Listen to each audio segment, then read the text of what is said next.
Module 5, résolution d'inéquations linéaires et du second degré.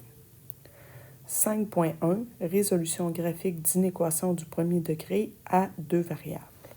Donc ici, pour être capable de faire un graphique du premier degré à deux variables, trouver sa solution, donc c'est graphiquement, ce qu'on doit faire, on a 4 étapes auxquelles qu'il faut valider pour arriver à faire notre graphique. Je ne ferai pas la lecture de ces étapes-là. Ce que je vais faire, c'est que je vais vous faire un exemple en parallèle. Je pense que ça va nous aider là, plus à comprendre. Fait que je vais vous expliquer ça par petits bouts. Je vais faire l'exemple à côté pour, dans le fond, venir mettre un appui sur ce que je dis. Je pense que ça va être plus facile à enregistrer. Donc, la première étape, ça va être d'aller vérifier le signe de l'inéquation dans l'inéquation qu'on nous donne, celle qu'on veut placer en forme de graphique. Donc, on va avoir deux possibilités. On va voir la première possibilité qui est d'avoir un signe qui est plus petit ou égal ou un signe qui est plus grand ou égal. Lorsque j'ai un de ces deux symboles-là, lorsque je vais faire ma droite frontière, la droite frontière, je me permets de faire comme un petit parallèle. Ça va être la droite qui va séparer notre plan cartésien en deux plans. Okay? Donc, on appelle ça des demi-plans. Donc, la droite frontière, c'est frontière parce qu'elle est à la frontière des deux régions.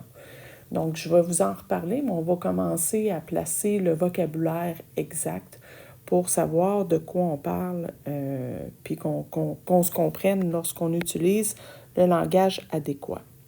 Donc, j'ai aussi deux autres signes d'inégalité qui sont le plus petit ou le plus grand. Donc, lorsque je n'ai pas la barre en dessous, comme dans le précédent, bien, dans ce temps-là, ce que je dois faire lorsque je trace ma droite frontière, c'est de faire une ligne pointillée. Elle ne sera pas pleine, elle sera pointillée. Bon, maintenant qu'on sait ça, on va aller voir, nous, ce que l'on a de notre côté. Donc, du côté de l'exemple 1, ce qu'on a, c'est un signe qui est plus grand ou égal. Alors, ce qui veut dire que l'on aura une droite frontière avec une ligne pleine parce que c'est plus grand ou égal. La deuxième étape, elle, consiste à aller se trouver des points pour aller tracer notre droite. Donc, juste un petit rappel, ça nous prend un minimum de 2 points pour être capable de tracer une droite. Un troisième, ça peut être intéressant parce qu'on s'assure que si on a fait une erreur de calcul puis que les points ne sont pas alignés, bien, on est capable de voir qu'il y a quelque chose qui ne fonctionne pas. Donc, on peut s'auto-corriger. Mais c'est pas nécessaire d'en avoir un troisième. 2, c'est suffisant.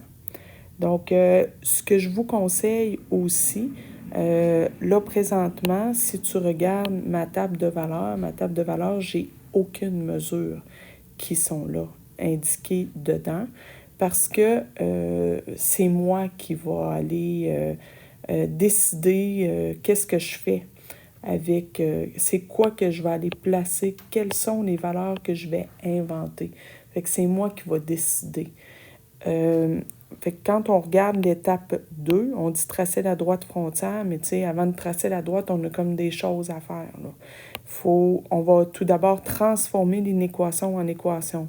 Ça ne sera pas très difficile. La seule chose qu'on a à faire, c'est d'enlever le signe d'inégalité et de mettre un égal tout simplement.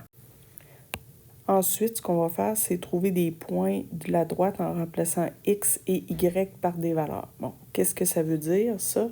Ça veut dire que je vais aller m'inventer des valeurs. Fait que moi, je décide et ce que je vous suggère, c'est de placer un 0 en X et de placer aussi un 0 en Y pour essayer de prendre des points qui vont couvrir, qui vont nous permettre d'avoir des points sur l'axe des X et sur l'axe des Y.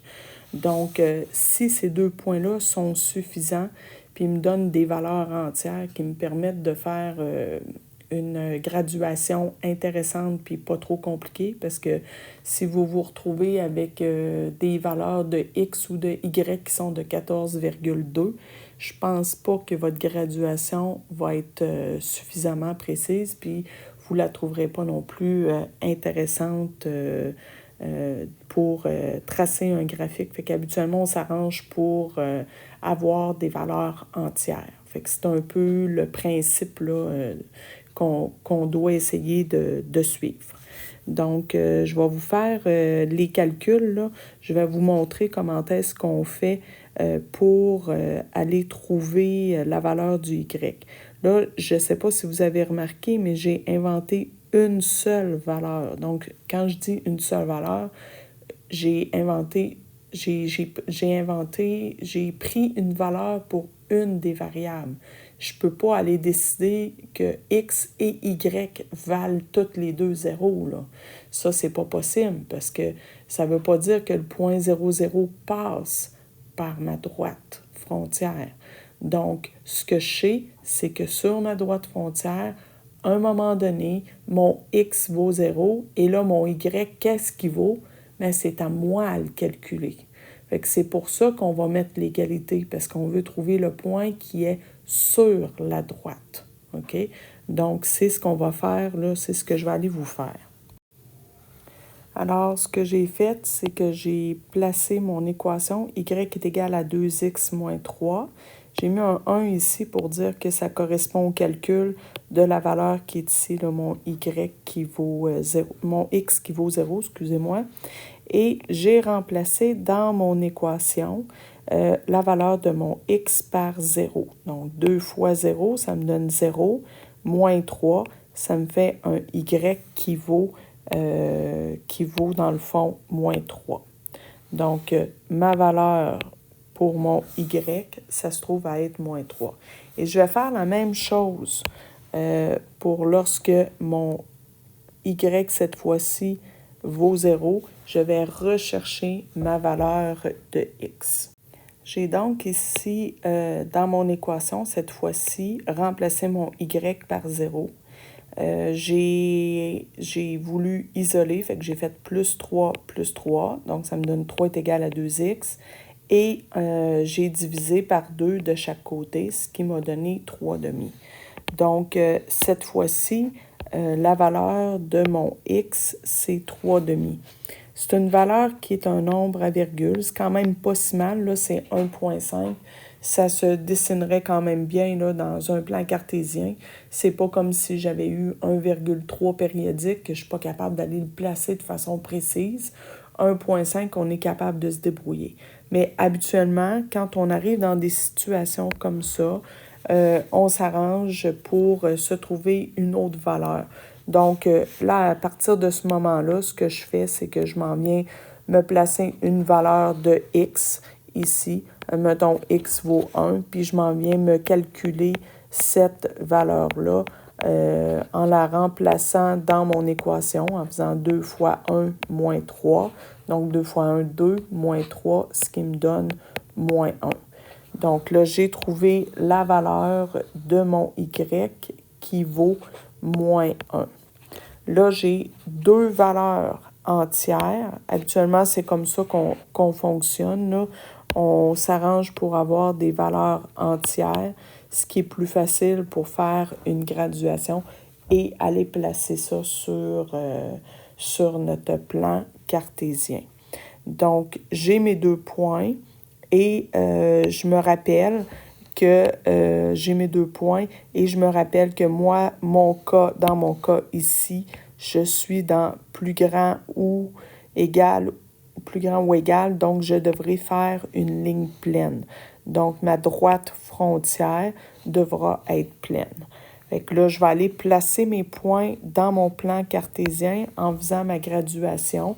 Ma graduation, ben, j'ai 0, 1 en X. J'ai 0 et 1 en X, puis j'ai moins 3, moins 1 en Y. Fait que je pourrais faire des bonds de 1. Et je vais faire des bonds de 1, mais je vais faire 2 carreaux.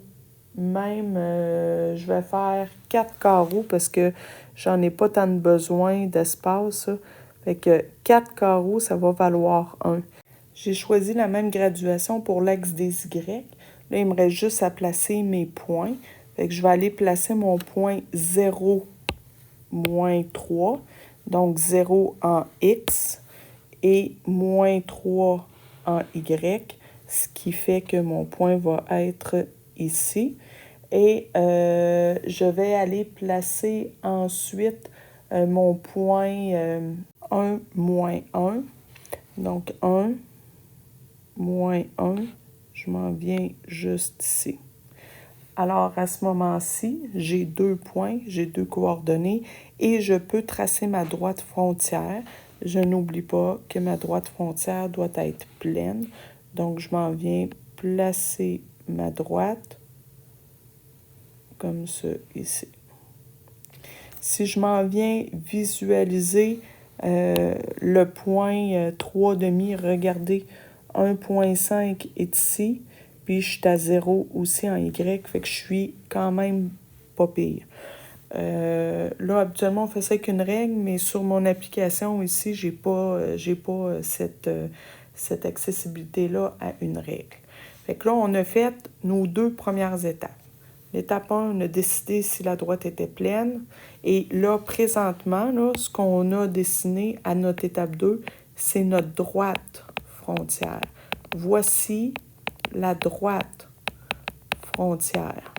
Puis, ce que je retrouve ici au-dessus, c'est mon demi-plan. Voici un demi-plan et voici l'autre demi-plan. Donc, quand j'ai 2 demi-plans, bien, ça fait un plan cartésien. OK? Fait que c'est pas nécessairement compliqué, mais il faut connaître quand même le langage.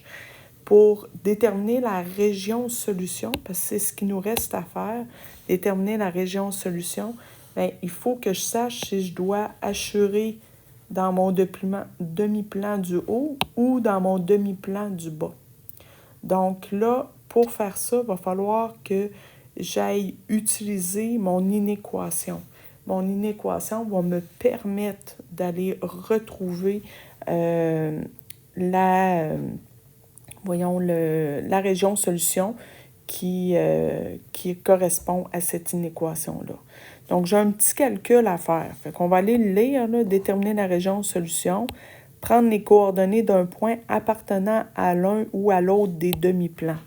Donc, je peux prendre n'importe quel, mais je ne peux pas prendre ceux qui sont sur la droite. C'est ça qu'il faut comprendre, là.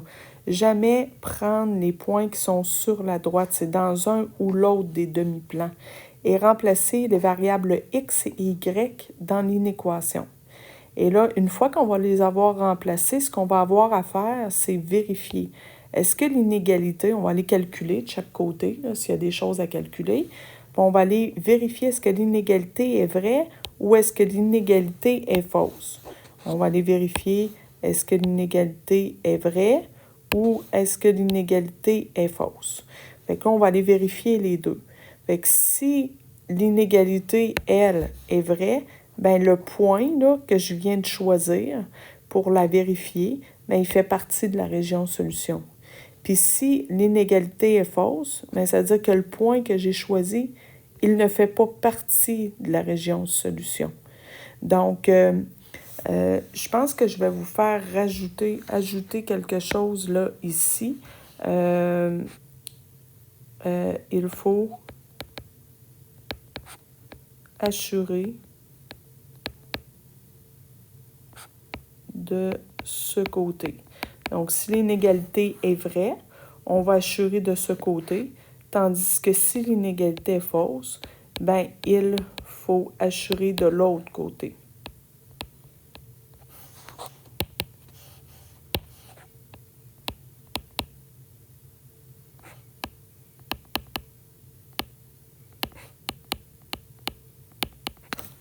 Donc, puis un truc qu'on prend, c'est de prendre le point 0,0. Donc, ici, je vais vous le montrer, je peux prendre le point 0,0. Pourquoi on dit que c'est un truc? Bien, c'est juste que nos calculs vont être plus simples. On n'aura pratiquement rien à calculer. On n'aura pas besoin de calculatrice. Ça va aller rapidement. Fait que ça va être une vérification qui va être rapide. Je peux prendre le 0, 0 si mon point 0, 0 ne passe pas sur ma droite frontière. S'il passe sur ma droite frontière, je n'ai pas le droit de le prendre. Parce que tu te rappelles qu'ici, il est marqué de prendre un point qui appartient à l'un ou à l'autre des demi-plans. Donc, tu peux prendre tous les points que tu veux. Tu en as une infinité, mais les seuls que tu n'as pas le droit de prendre, c'est ceux qui sont sur la droite. Donc, ne pas prendre des points qui sont sur la droite frontière. Fait qu'on va aller faire notre calcul. Alors, ce que j'ai fait, c'est que j'ai écrit mon inéquation. Comme je vous ai dit, j'ai remplacé mon 0, 0 parce que 0, 0 ne fait partie d'un de mes demi-plans. J'ai remplacé mon x ici par 0, mon y par 0 et j'ai fait mon calcul.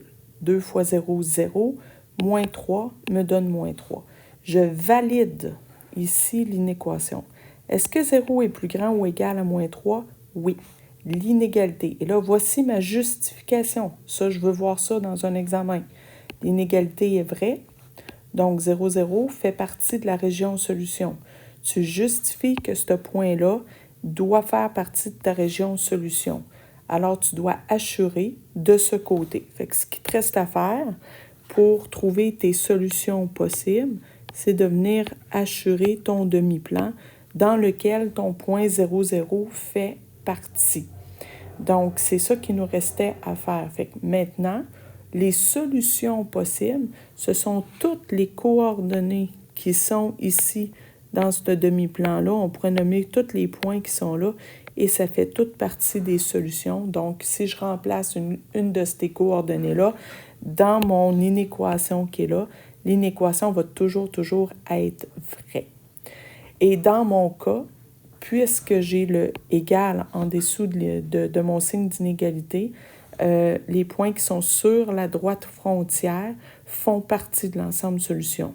Par contre, si j'avais une ligne pointillée, il ne ferait pas partie de la droite frontière.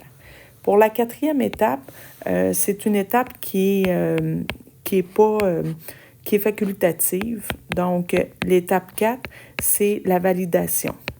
Je te conseille de la faire parce que, dans le fond, tu peux vérifier si tu es correct ou pas. Ce que tu dois faire, c'est te prendre un point qui se trouve à être dans l'autre demi-plan et de le placer dans ton inéquation et de valider que tu arrives vraiment au contraire de ce que tu viens de calculer. Donc, d'autres, on vient de calculer que l'inégalité est vraie, fait qu'on devrait arriver à une inégalité qui est fausse. Donc, si je remplace mon point, là, moi, j'ai décidé de prendre 3, 0.